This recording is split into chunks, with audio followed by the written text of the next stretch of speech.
ආයුබෝවන් රසායනයට ඔයාලව සාදරයෙන් පිළිගන්නවා. අද අපි කතා කරන්න යන්නේ 2011 උසස් පෙළ විභාගයේ නව විෂය නිර්දේශයේ යටතේ ලැබුණු 8 වෙනි බහුවර්ණ ප්‍රශ්නය. මේක රසායනික ගණනය කිරීම කියන එකකේ යටතේ ලැබුණු ප්‍රශ්නයක්. ප්‍රශ්නට යන්න කලින් මතක් කරන්න කැමතියි අපි ගොඩක් දවසකින් තමයි රසායන channel එකෙන් වීඩියෝ එකක් ගේන්නේ. එතනින් ඉස්සරහට මම channel එකට regularly videos upload කරන්න බලාපොරොත්තු වෙනවා. ඒ නිසා ඔයාලා channel එකට subscribe කරලා නැත්නම් subscribe කරලා රසායනයත් එක්ක එකතු වෙන්න. හරි. අපි එහෙනම් යමු ප්‍රශ්නය මොකක්ද කියලා බලමු. ප්‍රශ්නේදී අපිට කියනවා ස්ට්‍රොන්ටියම් කාබනේට් සහ බේරියම් කාබනේට් පමණක් අඩංගු නියැදියක ස්කන්ධය 0.8.0.0 ග්‍රෑම් වේ. එම නියැදිය වැඩිපුර තනුක අම්ලයක දිය කළ විට සම්මත උෂ්ණත්වයේදී සහ පීඩනයේදී පිට වූ වායුවේ පරිමාව 0.112 ඝන ඩෙසිමීටර් වේ. නියැදියෙහි ස්ට්‍රොන්ටියම් කාබනේට් ස්කන්ධ ප්‍රතිශතය වනුයේ කියලා අහනවා. එතකොට අපිට කාබන් ඔක්සිජන් ස්ට්‍රොන්ටියම් සහ බේරියම්ගේ සාපේක්ෂ පරමාණුක ස්කන්ධයන් දීලා තිනවා ගණනය කිරීමට උදව්වක් විදිහට. හරි. එතකොට අපේ ගණනය කිරීමේදී අහන්නේ ස්ට්‍රොන්ටියම් කාබනේට්ගේ ස්කන්ධ ප්‍රතිශතය තමයි අහන්නේ. ඒ කියන්නේ අපේ නියැදියේ මුළු ස්කන්ධය ඒගොල්ලෝ දීලා තිනවා. එතකොට මේ මුළු ස්කන්ධයෙන් කොච්චරක් ස්ට්‍රොන්ටියම් කාබනේට් ඉන්නවද ඒකේ ප්‍රතිශතය කොච්චරක්ද කියලා තමයි අහන්නේ.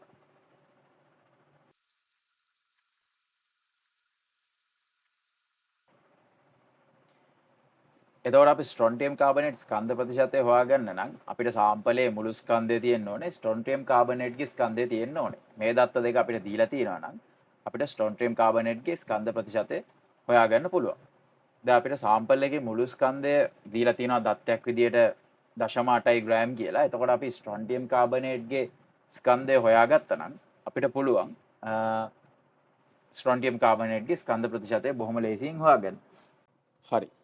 එතකොට අපේ ප්‍රශ්නය දැන් ඌනනය වෙනවා ස්ට්‍රොන්ටියම් කාබනේට්ගේ ස්කන්ධය හොයාගන්න අවශ්‍ය තැනට. එතකොට ස්ට්‍රොන්ටියම් කාබනේට්ගේ ස්කන්ධය හොයාගත්තා නම් අපිට ගැටලුව පහසුවෙන් විසඳන්න පුළුවන්. හරි. අපි දැන් බලමු ස්ට්‍රොන්ටියම් කාබනේට්ගේ ස්කන්ධය හොයන්න අපිට දීලා තියෙන දත්ත මොනවද කියලා. අපිට සාපේක්ෂ පරමාණුක ස්කන්ධ ගැන දීලා තියෙනවානේ. ඒ නිසා අපිට මෞලික ස්කන්ධය අවශ්‍ය නම් හොයාගන්න පුළුවන්. ඊට අමතරව අපිට මේ ගානේදී නියැදියේ සම්පූර්ණ ස්කන්ධය දීලා තියෙනවා. ඊට අමතරව ප්‍රතික්‍රියා කිරීමෙන් පසු මේ නියැදිය අම්ලයක් එක්ක ප්‍රතික්‍රියා කරවලා ඒ ප්‍රතික්‍රියා කරාට පස්සේ පිටවෙච්ච වායුවේ පරිමාව දීලා තියෙනවා. එතකොට මේ ප්‍රතික්‍රියා කරාට පස්සේ පිටවෙච්ච වායුව මොකද්ද? ඒ වායුව ඇති වෙන්නේ කොහොමද කියන එක බලන්න නම් මේකෙදි සිද්ධ වෙච්ච ප්‍රතික්‍රියාව මොකද්ද කියන එක අපි මුලින්ම බලන්න ඕනේ. දැන් අපේ නියැදියේ තියෙන්නේ ස්ට්‍රොන්ටියම් කාබනේට් සහ බේරියම් කාබනේට් කියන ලෝහ කාබනේට දෙකක්. එතකොට මේ ලෝහ කාබනේට මේවා ඝන සංයෝග. මේවා සාමාන්‍යයෙන් අම්ලත් එක්ක ප්‍රතික්‍රියා කරාම මේ කාබනේටය නිසා මේ කාබනේට් අයනය මේකට පුළුවන් ප්‍රෝටෝන ලබාගෙන අම්ල වලින් ප්‍රෝටෝන ලබාගෙන භෂ්මයක් ලෙස ක්‍රියා කරන්න පුළුවන්. අපි දන්නවා බ්‍රොන්ස්ටඩ් වාදයට අනුව ප්‍රෝටෝන ලබා ගන්න සංයෝග වලට අපි භෂ්ම කියලා කියනවා. එතකොට මේ ප්‍රෝටෝන මේ කාබනේට් අයනයටත් ඒ විදිහට ප්‍රෝටෝන ලබා ගන්න පුළුවන්. මේ ප්‍රෝටෝන ලබාගෙන මෙයා භෂ්මයක් විදිහට ක්‍රියා කරනවා. මෙතනදී කාබනේට් අයනය භෂ්මයක් විදිහට ක්‍රියා කරන එක පියවර දෙකකට තමයි වෙන්නේ. ඒ කියන්නේ ප්‍රෝටෝන දෙකක් කාබනේට් අයනයට ලබා ගන්න පුළුවන්. ඒ ප්‍රෝටෝන දෙක ලබා ගන්න පියවර දෙකකට. ඒකෙදි මුලින්ම කාබනේට් අයනය තියෙනවා. ඒ කාබනේට් අයනය එක ප්‍රෝටෝනයක් ලබාගෙන බයිකාබනේට් අයනය බවට පත් වෙනවා. ඊට පස්සේ බයිකාබනේට් අයනය නැවත ප්‍රෝටෝනයක් ලබාගෙන කාබන් ඩයොක්සයිඩ් සහ ජලය බවට පත් වෙනවා. කාබන් ඩයොක්සයිඩ් සහ ජලය බවට පත් වෙනවා කියන්නේ මේකෙදි මුලින්ම හැදෙන්නේ ඇත්තටම කාබොනික් අම්ලය H2CO3. මේක ඊටාම අස්ථායි නිසා විඝටනය වෙලා තමයි කාබන් ඩයොක්සයිඩ් සහ ජලය ලැබෙන්නේ. එතකොට මෙතනදී අපිට කියනවානේ වැඩිපුර තනුක අම්ලයක් කියලා.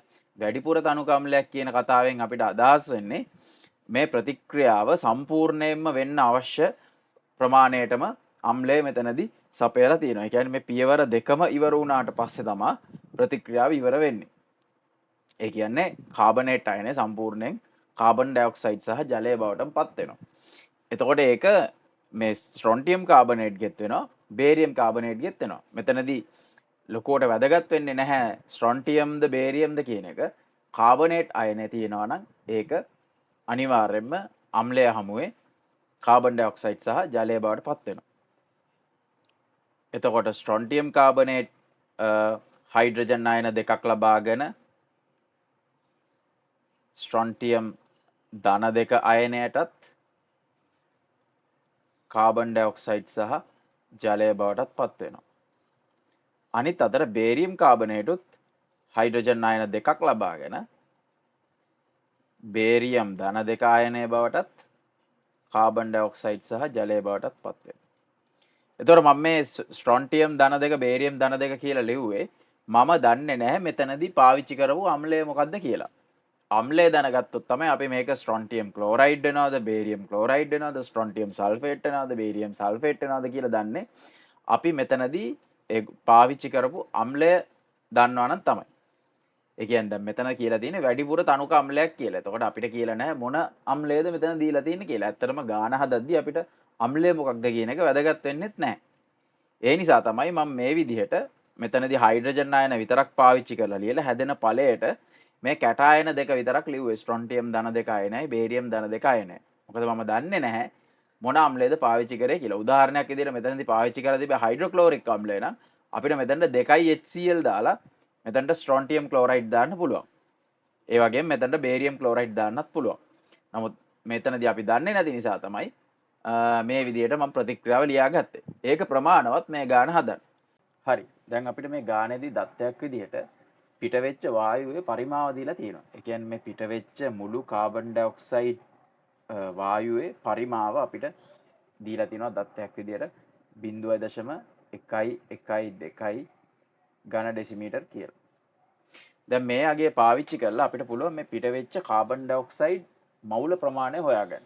ඒ මවුල ප්‍රමාණය හොයාගන්න අපිට අවශ්‍ය වෙනවා කාබන් ඩයොක්සයිඩ් වල මෞලික පරිමාව.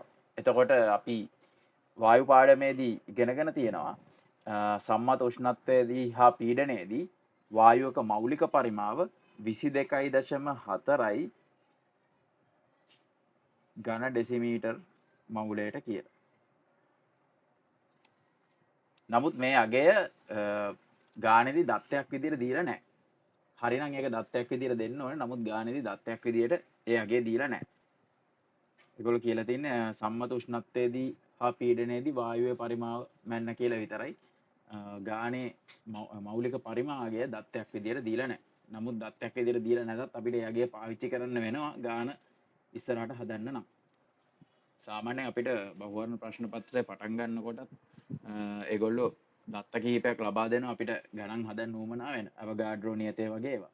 නමුත් මේ ප්‍රශ්න පත්‍රයේදී එහෙම එතනදිවත් ඒ කියන්නේ ප්‍රශ්න පත්‍රය පටන් ගන්න තැනදිවත් මේ මෞලික පරිමාවය දීලා නැහැ.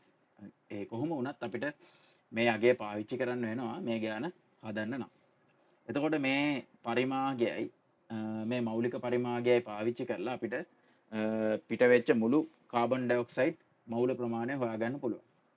දැන් අපි මෞලික ස්කන්ධයයි පාවිච්චි කරලා මෞල ප්‍රමාණය හොයාගන්නවා. වගේ මෞලික පරිමාවයි පාවිච්චි කරලා අපිට මෞල ප්‍රමාණය හොයාගන්නත් පුළුවන්. එතකොට අපිට පිටවෙච්ච මුළු කාබන් ඩයොක්සයිඩ් මෞල ප්‍රමාණය හොයාගන්න පුළුවන්.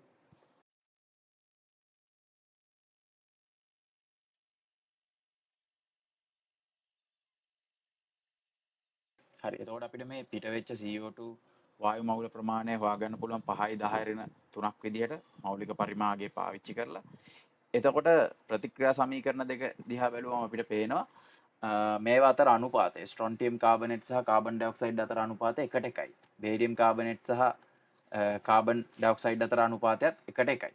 ඒ නිසා අනිවාර්යයෙන්ම මේ කාබන් ඩයොක්සයිඩ් මෞල ප්‍රමාණය අනිවාර්යයෙන්ම මේ ස්ට්‍රොන්ටියම් කාබනේට් සහ බේරියම් කාබනේට් මුළු මෞල ප්‍රමාණයට සමාන වෙන්න ඕනේ. ඒ කියන්නේ මේ බේරියම් කාබනේට් සහ ස්ට්‍රොන්ටියම් කාබනේට් කියන දෙක එකතු කරාමත් අපිට ලැබෙන මෞල ප්‍රමාණය 5යි 10 ඍණ 3ක් වෙන්න ඕනේ.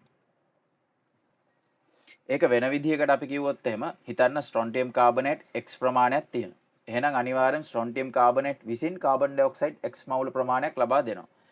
බේරියම් කාබනේට් y මවුල ප්‍රමාණයක් ඉන්නවා. එහෙනම් බේරියම් කාබනේට් විසින් කාබන් ඩයොක්සයිඩ් මවුල ප්‍රමාණය y ප්‍රමාණයක් ලබා දෙනවා.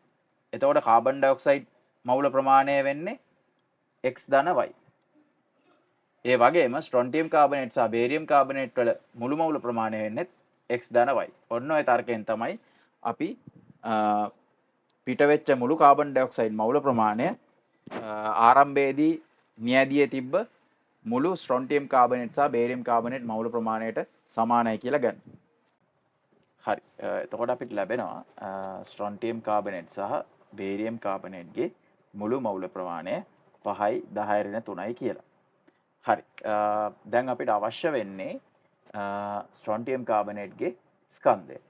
එතකොට n සමානයි සිම්පල් m බෙදීම කැපිටල් M කියන සමීකරණයට අනුව ස්ට්‍රොන්ටියම් කාබනේට්ගේ ස්කන්ධය හොයාගන්න නම් අපිට ස්ට්‍රොන්ටියම් කාබනේට්ගේ මවුල ප්‍රමාණය සහ ස්ට්‍රොන්ටියම් කාබනේට්ගේ මෞලික ස්කන්ධය අවශ්‍ය වෙනවා.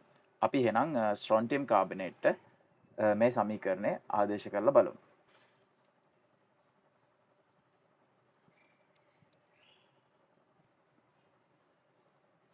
හරි. ස්ට්‍රොන්ටියම් කාබනේට්ට මේ සමීකරණය ආදේශ කරාම අපිට පේනවා අපි ස්ට්‍රොන්ටියම් කාබනේට්ගේ මෞලික ස්කන්ධය දන්නවා. මවුලයට ග්‍රෑම් 148යි කියලා. නමුත් අපි ස්ට්‍රොන්ටියම් කාබනේට්ගේ මවුල ප්‍රමාණය දන්නේ නැහැ. ඒක නොදන්නා පදයක් විදිහට තමයි තියෙන්නේ. ඒක දන්නේ නැති නිසා අපිට ස්ට්‍රොන්ටියම් කාබනේට්ගේ ස්කන්ධය හොයාගන්න විදිහක් නැහැ. ඒ නිසා අපි බලන්න ඕනේ දැන් මෙතන නොදන්නා පද දෙකක් තියෙනවා. එකක් මවුල ප්‍රමාණය අනික ස්කන්ධය. එතකොට ස්කන්ධයයි මවුල ප්‍රමාණයයි සම්බන්ධ කරලා ගන්න පුළුවන් තවත් සමීකරණයක් ගොඩනගා ගන්න පුළුවන්ද කියලා අපි බලන්න ඕනේ. ඒක හරි. අපි බැලුවොත් එහෙම මෙතන ස්ට්‍රොන්ටියම් කාබනේට් සහ බේරියම් කාබනේට් වල එකතුව තමයි මවුල 5යි 10 ඍණ 3ක් වෙන්නේ. ඒ වගේම මේ දෙකේ එකතුව ඒ වගේම අපි මේවා ස්කන්ධවල එකතුව ගත්තොත් එහෙම ඒක එනවා අපිට ගානේ දත්තයක් විදිහට දීලා තියෙනවා 0.8යි ග්‍රෑම් කියලා. එතකොට අපි ස්ට්‍රොන්ටියම් කාබනේට් වල මවුල ප්‍රමාණය සිම්පල් n කියලා ගත්තොත් එයාගේ ස්කන්ධය සිම්පල් m කියලා ගත්තොත් මේ නොදන්නා පද දෙකම පාවිච්චි කරලා අපි මේවායේ මුළු මවුල ප්‍රමාණ සහ මුළු ස්කන්ධය දන්න නිසා බේරියම් කාබනේට් වලට ප්‍රකාශන දෙකක් ලියන්න පුළුවන් බේරියම් කාබනේට්ගේ ස්කන්ධයට සහ බේරියම් කාබනේට්ගේ මවුල ප්‍රමාණයට. එතකොට බේරියම් කාබනේට්ගේ ස්කන්ධය අපිට ලියන්න පුළුවන් 0.8 ඍණ m කියලා. එතකොට බේරියම් කාබනේට්ගේ මවුල ප්‍රමාණය අපිට ලියන්න පුළුවන් 5 වැඩි කිරීම 10 ඍණ 3 ඍණ n කියලා. හරි. දැන් අපිට මේ පද දෙක පාවිච්චි කරලා බේරියම් කාබනේට් සඳහා n සමානයි සිම්පල් m බෙදීම කැපිටල් M සමීකරණය ලියන්න පුළුවන්.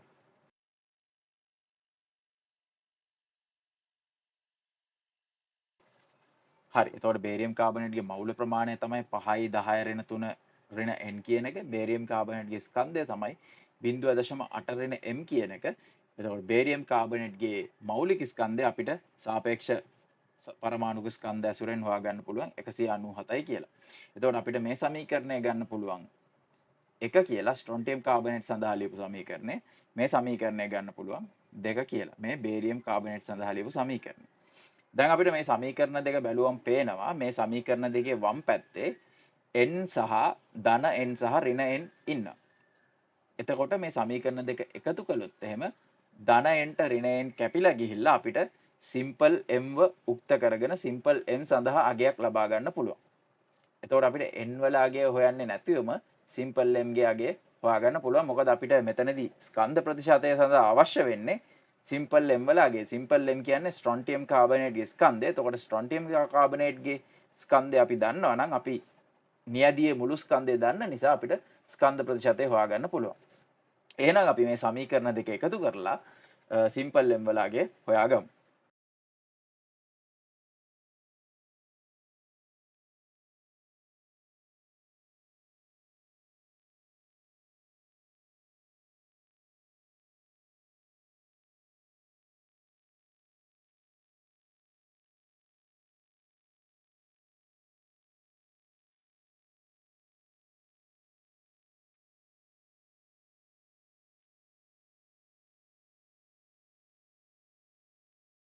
හරි. අපිට එතකොට m සඳහා අගය ලැබෙනවා 0.5588 කියලා. දැන් මේ ලැබෙන්නේ ස්ට්‍රොන්ටියම් කාබනේට්ගේ ස්කන්ධය. හරි. එතකොට අපිට ස්ට්‍රොන්ටියම් කාබනේට්ගේ ස්කන්ධය අර අපි ගාන පටන් ගද්දී පෙන්නපු සමීකරණයට ආදේශ කරලා බොහොම ලේසියෙන් ස්ට්‍රොන්ටියම් කාබනේට්ගේ ස්කන්ධ ප්‍රතිශතය හොයාගන්න පුළුවන්.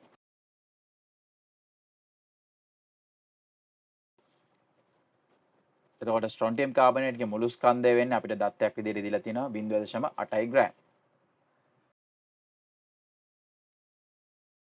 එතකොට අපිට පිළිතුරු විදිහට ලැබෙනවා 69.85 මේක ආසන්න වශයෙන් අපිට 70යි කියලා ගන්න පුළුවන්. ඒ අනුව අපේ නිවැරදි පිළිතුර වෙන්නේ තුන්වෙනි පිළිතුර. හරි. එතකොට ඔයගලන්ට පේනවා මේ ප්‍රශ්නය අපි විසඳගෙන ආපු විදිහ දැක්කම මේ ප්‍රශ්නයට සෑහෙන දුරට සුළු කිරීම් කරන්න අවශ්‍ය වෙනවා සහ මේ ප්‍රශ්නය සාමාන්‍ය MCQ එකකට වඩා ටිකක් දිගයි. ඒ නිසා මේ වගේ ප්‍රශ්නයකට උත්තරේ ගන්නකොට කාලය කළමනාකරණය ගන්න එක ගොඩක් වැදගත් වෙනවා. මම මේ ස්ටෙප්ස් ගොඩක් ලිව්වට ඇත්තටම මෙහෙම ස්ටෙප්ස් ගොඩක් ලියන්න අවශ්‍ය වෙන්නේ නැහැ. ඔයගලන්ට අවශ්‍ය සුළු කිරීම් ටික විතරක් කටුවැඩ කොලේ ලියලා මේ ගාන හදාගන්න පුළුවන්. මොකද මේක MCQ එකක් නිසා. හැබැයි මේ ගාන හදන්න සමගාමී සමීකරණ දෙකක් අනිවාර්යයෙන්ම ලියන්න වෙනවා. වෙන කෙටි ක්‍රමයක් නැහැ මේ ගාන හදන්න. ඒ නිසා MCQ එකකදී සාමාන්‍යයෙන් අපිට බලාපොරොත්තු වෙන්න බැරි විදිහේ ගානක් මේක. නමුත් මේ වගේ ගණනොත් MCQ වලදී ලැබෙන්න යම්කිසි chance එකක් තියෙනවා. ඒ නිසා ඒ වගේ ගණන් හදන්නත් අපි ලෑස්ති වෙලා තමයි යන්න ඕනේ. එහෙනම් රසායනයත් එක්ක එකතු වුණාට ඔයගලන්ට ගොඩක් ස්තුතියි. අපි තවත් දවසක මේ වගේ වීඩියෝ එකකින් හම්බෙමු. රසායනයට අනිවාර්යෙන් subscribe කරන්න. එහෙනම් ඊළඟ දවසේ හම්බෙනකන් ඔයගලන්ට ජය වේවා.